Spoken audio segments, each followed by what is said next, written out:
Power writer அப்படிங்கிற YouTube channel மூலமாக மீண்டும் சந்திப்பு ரொம்ப மற்ற மகிழ்ச்சி. அத்தோட எங்கள் சேனலை சப்ஸ்கிரைப் பண்ணுங்கள், பெல் பட்டன் அழுத்த மறந்துடாதீங்க. அத்தோட எல்லாத்துக்கும் ஷேர் பண்ணுங்கள்.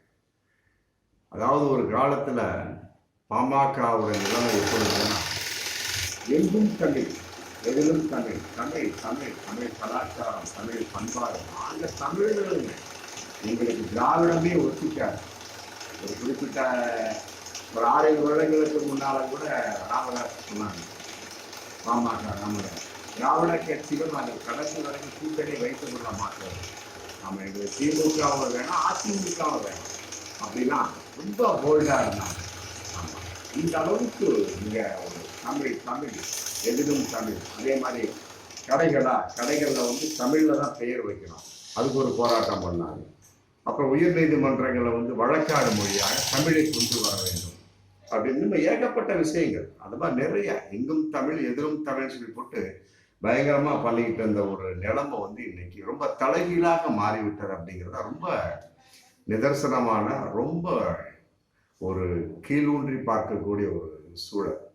அதாவது நாடாளுமன்ற தேர்தலில் வரக்கூடிய ஏப்ரல் 19 அந்த ரேஞ்சுக்கு பாஜகவோடு பாமக கூட்டணி வச்சிருக்கு, அவ்வளவுதான். இன்னைக்கு பாமகவினுடைய அந்த முழு உருவத்தின் தன்மை சுத்தமாவே மாறி வருவதாக இன்னைக்கு அந்த பாமக தொண்டர்கள்ட்ட ஒரு குற்றச்சாட்டு வந்துகிட்டே இருக்கு. சமீபத்தில் 2-3 நாளைக்கு முன்னாடி அவருடைய மருமகளை தருமபுரியில நிக்க வச்சிருக்கிறார். ஆல்ரெடி அரசாங்கம் அப்படிங்கிற ஒரு வேட்பாளர் நிக்க வைக்கப்பட்டது.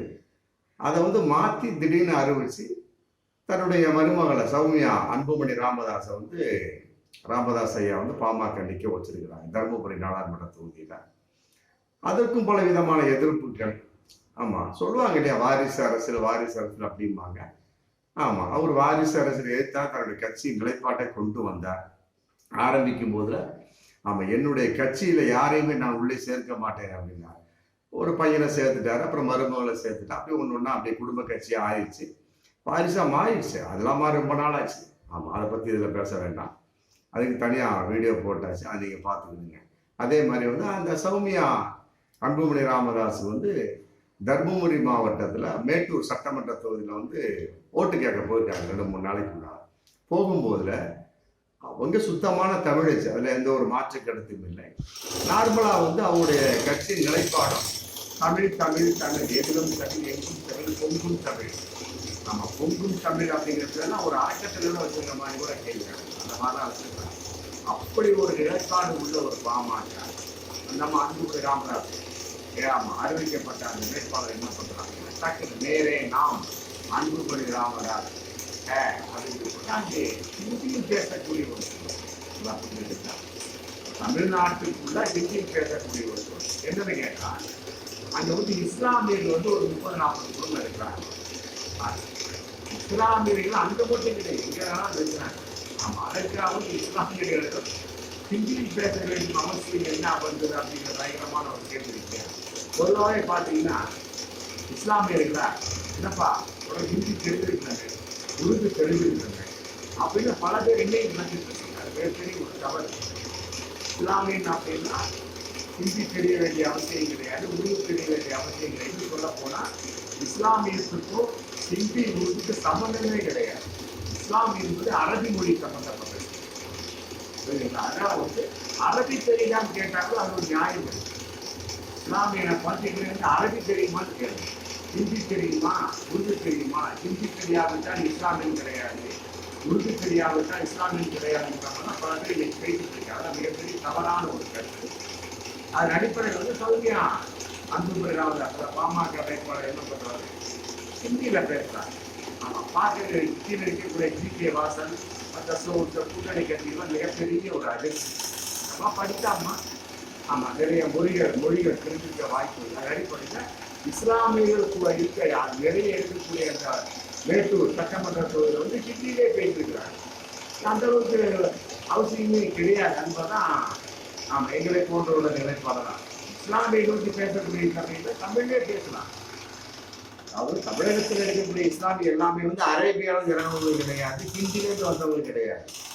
புரியுதுங்களா? எல்லோருமே இங்க இருக்கக்கூடிய மதத்தில் மதத்தில் இருந்து மாறி வரும். இன்னும் அவருடைய தாய் மதம் இந்து மதமா இருக்கும், பௌத்த மதமா இருக்கும், இல்லையா ஏதோ ஒரு சீக்கிய மதமா இருக்கும், மற்றபடி கிறிஸ்துவ மதமா இருக்கும். அந்த மதம் பிடிக்கவில்லை என்று சொல்லிப்படி இஸ்லாமிய மாறி இருப்பா, அவ்வளவுதான் ஒழிய மற்றபடி இஸ்லாமியர்கள் அப்படின்னா அவங்க தமிழ் தான் பேசணும் அப்படிங்கிற அவசியமே கிடையாது. ஆமா, அதை சௌமியா போன்ற அரசியல்வாதிகள் எனக்கு தெரிந்து கொண்டு பேசுறா போதும். அதே மாதிரி எங்கு பார்த்தாலும் ஹிந்தியில் பேசி அந்த இடத்திலேயே மிகப்பெரிய ஒரு பிறருடைய பார்வையை கூர்ந்து பார்க்கக்கூடிய ஒரு சூழலை சௌமியா அன்புமொழியாக ஏற்படுத்தி விட்டார். இருக்கக்கூடிய அத்தனை தலைவர்களுக்கும் இருந்த DK வாசகர் போன்ற மிகப்பெரிய ஒரு அதிர்ச்சி. தமிழ்நாட்டில் தமிழில் பேசிட்டு போகலாம். ஏன்னா அவருடைய கட்சி தமிழ், எதிலும் தமிழ், இங்கும் தமிழ், பொங்கும் தமிழ், தமிழ் தமிழ் தமிழ் பெயர்லாம் கடைகளுடைய இது போர்டெல்லாம் இருக்கணும், அப்படி இப்படி சொல்லி வழக்காடு மொழிகள் போட தமிழ்ல தான் போட்டு மிகப்பெரிய போராட்டம் பண்ணும் போது இன்னைக்கு ஹிந்தியில பேசிட்டு இருக்காங்க. காரணம் என்ன? அவர்களில் இருந்த அந்த சூழல், அந்த நிலைப்பாடு ஒரு மாதிரி இருந்தாலும் கூட்டணிகள் விஷயம் இல்லை.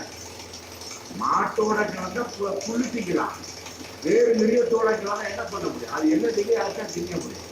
யாராக இருந்தாலும் அவ்வளவுதான். அதை போலதான் இன்னைக்கு மிக ஒரு தன்னுடைய நிலைப்பாடை விட்டு கேவலமாக நகர்ந்து சென்று கொண்டிருக்கிறதாக இன்னைக்கு பாமக இந்த பாட்டாளி மக்கள் கட்சி நம்ம பார்க்கக்கூடிய. அதே மாதிரிதான் இன்னொரு தேர்தல் அதே மாதிரி தான் பண்ணிருக்காங்க. இன்னொரு இடத்துல விழுப்புரத்துல அங்க முரளி சங்கர் அப்படிங்கிற போட்டியிடுறாரு. அவர் பாமக சார்பா போட்டியிடக்கூடிய போல அவர் என்ன பண்ணிருக்கிறாரு, ராமதாச பக்கத்துல உட்கார வச்சுட்டு மோடியை தான் போட்டி பேசுறாங்க. இன்னைக்கு பாமக தொண்டர்களுக்கு மிகப்பெரிய ஒரு அழிவடை போயிடுச்சு. என்னப்பா அது?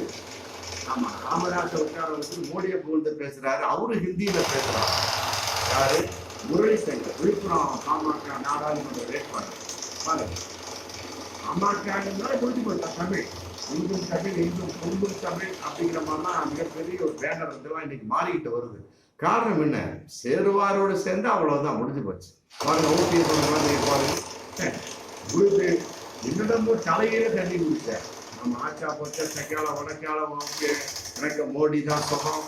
ஆமா, மோடியோட 10 சீட்டு கேட்பேன், 12 சீட்டு கேட்பேன், என்னென்னமோ தலையில தண்ணி குடிச்சு கடைசி வரைக்கும் மோடி உடனே வரவேற்க போயிடுவார். மோடி உடனே அவருக்கு ஆதரவா உடனே எங்க இருந்தாலும் சென்று விடுவார்.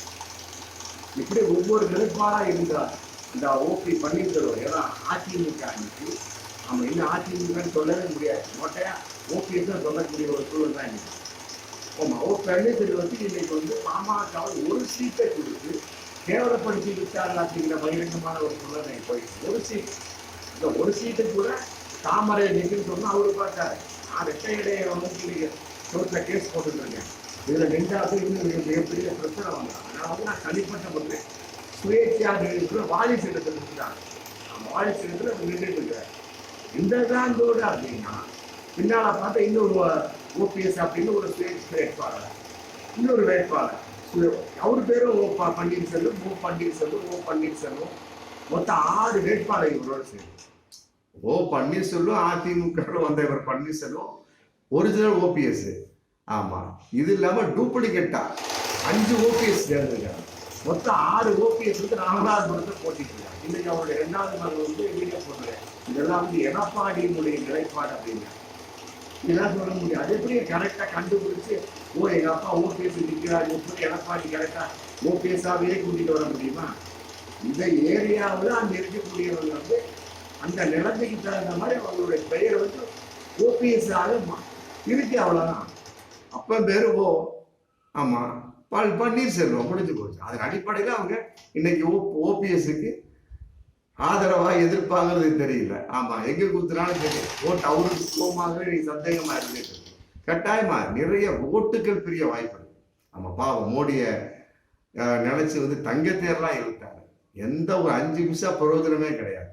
ஆமா, ஒண்ணும் இல்லை, ஒதுக்கி வைக்க மாதிரி இருந்த டிடிவிக்கு 2 சீட்டை கொடுத்து நீங்க 2 சீட்ல நிக்கிறோம்னு கண்டிஷனாக சொன்ன அந்த பாஜக இன்னைக்கு ஓபிஎஸ்க்கு 1 சீட்டு கொடுக்குறோம் நெல்லு இல்லையா, சுயேட்சையா இருந்துங்க இல்லையா, அவங்க கட்சி கம்ப்ளீட்டா இணைச்சிக்க, அப்படிதான் ஆகிப்போச்சு கம்ப்ளீட். இன்னைக்கு ஓபிஎஸ்க்கு தொண்டர்கள் இருக்கிறார்களா அப்படின்னு மிகப்பெரிய பகிரங்கமான ஒரு கேள்வி இன்னைக்கு போயிட்டு இருக்கு. அந்த மாதிரி அவருடைய நிலைமை அவ்வளவுதான். அதாவது சேருவாரோடு சேர்ந்தா இருக்கிறது கெட்டுப்படும். அதாவது உங்களோட நாடு சேர்ந்தா நாரும் பணம் வரும். ஆமா, அப்படிங்கிறப்ப ஒவ்வொரு நேரம் நாரோட பூ சேர அந்த பூவை நாடி போயிடும். அப்படி இருக்கு ஒவ்வொரு நாடு கட்டுறோம். ஆமா, ஏதோ நல்ல ஒரு நட்புத்துவம் மற்றபடி இருந்துச்சுன்னா அந்த நாருக்கு பூ வரும் இல்லையா? அந்த பூவோட சேர்ந்ததுனால என்ன பண்ணும், அந்த நாரோட சேர்ந்து என்ன பண்ணும், அந்த பூவை நாடி போயிடும். அந்த மாதிரி நிலைமை தான் இன்னைக்கு பாமகவுக்கு மற்ற ஓபிஎஸ் கான்செப்ட். அந்த மாதிரி சூழல் வந்து தன்னுடைய நிலைப்பாடை விட்டு மாறி, ஆமா, தமிழ் என்ற ஒரு மிகப்பெரிய ஒரு ஓசையே இல்லாமல் மிகப்பெரிய ஒரு பிரச்சாரங்களை நாம் இந்தியை நோக்கி சென்று கொண்டிருக்கிறார்கள் பாமக அப்படிங்கிற ஒரு மிகப்பெரிய ஒரு மோசமான ஒரு தகவலை நீங்க வரக்கூடிய சமயத்து உண்மையில மனசு ரொம்ப சங்கடமா தான் இருக்கு. ராமதாஸோட ஒரு நேரத்தில் எப்படி சமூக போராளி, ஆமா, இன்னைக்கு அப்படி கிடையாது. போராளிக்கு அந்த வார்த்தைக்கு சம்பந்தமே இல்லை அப்படிங்கிறத சேர்ந்து அன்னைக்கு போயிட்டு நம்ம ஒரு நேரத்தில் ஓபிஎஸ்னா 3 தடவை முதலமைச்சராக இருந்தவர் அப்படிங்கிற ஒரு மிகப்பெரிய ஒரு பெயரு, ஒரு பெருமை. இன்னைக்கு அந்த பெயரும் பெருமை இல்லை. சேலம் மாநாட்டிலே வந்து மைக்க பிடிக்கிட்டாங்க பேச. அவன் இருக்கக்கூடிய அந்த உதவி பாஜக துணைத் தலைவர், தமிழக பாஜக துணைத் தலைவர் பேச மைக்கே பிடிங்க. அதுக்கு கேவலம் கரியை பூச்சி ஆகியிருக்கு. ஆமா, இப்படி ஒரு நிலைப்பாடு இருக்கிற சமயத்தை இதே மாதிரிதான் வந்து சீமானுடைய கட்சியில் என்ன பண்ணிருக்காங்க, வேட்பாளர் அறிவிச்சிருக்கிறாங்க. 2 வேட்பாளர், திருவள்ளூர் வேட்பாளர், மற்ற இன்னொரு ஏரியாவில் விருதுநகர் வேட்பாளர். ஆமா, 2 பேருக்கும் தமிழே தெரியல. பாருங்க, 2 பேருக்கு தமிழ் தெரியுது, பேசுறாங்க, படிக்க தெரியுது. இப்படி ஒரு நிலைப்பாடு.